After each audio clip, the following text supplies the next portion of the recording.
మిత్రులందరికీ స్వాగతం. Today we have coordination meeting ఇక్కడ మన peninsular Lakshmi Narasimhaswamy దేవాలయంలోనే.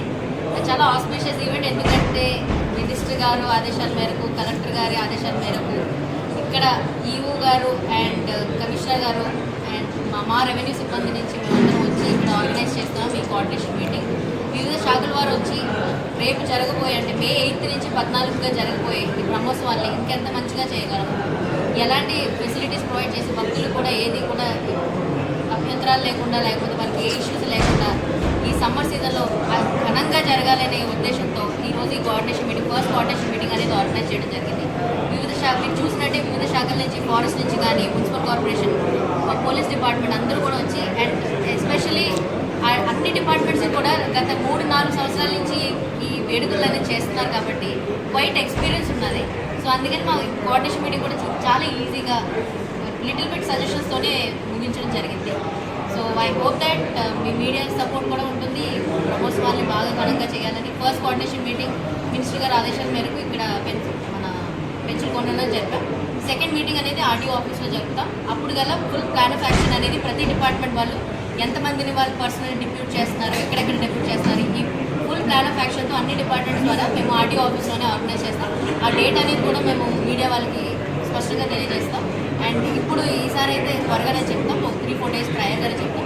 And May 2, 3 minister గారు, ఎమ్మెల్యే గారు వచ్చి ఈ అన్ని ఏర్పాట్లన్నీ ఎలా జరుగుతున్నాయని చూస్తారు. మే 8 నుంచి మంచిగా చేయాలి అండ్ సక్సెస్ఫుల్గా బ్రహ్మోత్సవాలు జరపాలని ఆశిస్తూ కోరుతున్నాం. నరసింహస్వామి దేవస్థానం భక్తులందరూ కూడా నమస్కారం. ఈ సంవత్సరం స్వామివారి బ్రహ్మోత్సవాలు మే 8 నుంచి 14 వరకు అంగరంగ వైభవంగా జరుపుటకు నిశ్చయించాము.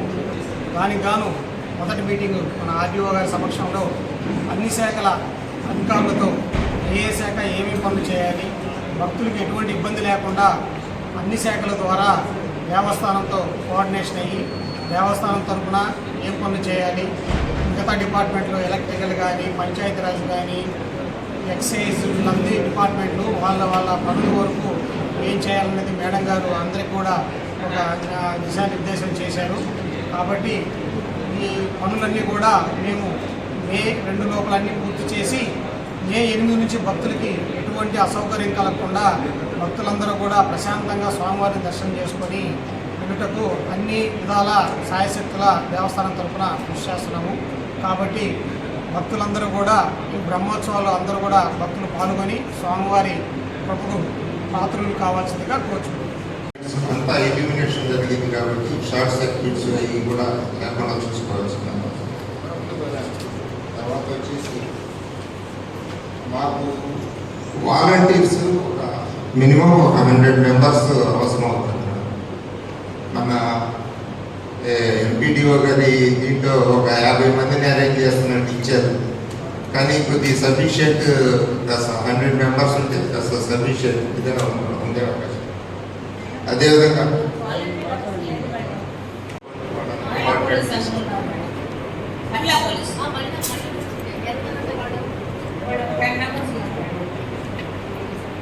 డిపార్ట్మెంట్ వైపు నుంచి మేడం ఈ చిరుతల సంచారం ఎక్కువగా ఉందనే విషయం బాగా చెప్పారు.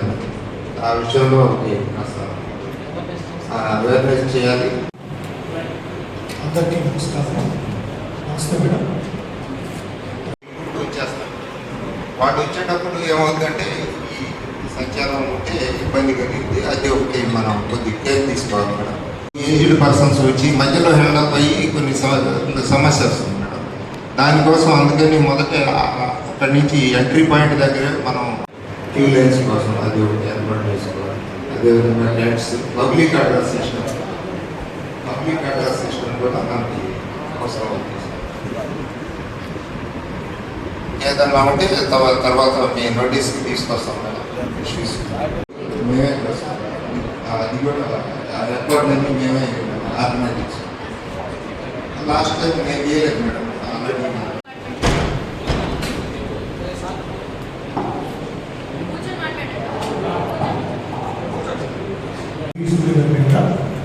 గత 3.5 సంవత్సరాలకి మండలం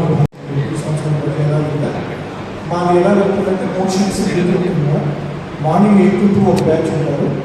ఆఫ్టర్నూన్ 3 days 24/7 నేను ఇక్కడ అందుబాటులో ఉంటాను అవైలబుల్గానే ఈ ప్రతి అంటే స్టేట్ మొత్తం మేడం. కానీ నేను ప్రతిసారి గవర్నమెంట్కి లెటర్ పెట్టుకొని రిక్వెస్ట్ చేసుకొని ఇన్ కేసు పర్మిషన్ రాకపోయినా డిస్ట్రిక్ట్ వాళ్ళు ఎక్కడ కూడా డ్రాబ్యాక్ లేకుండా ఎక్కడెక్కడ మనకి పాయింట్స్ ఉంటాయో ఆర్టీసీ కానివ్వండి లేదా పోలీస్ కానివ్వండి లేదా ఇంకెక్కడెక్కడ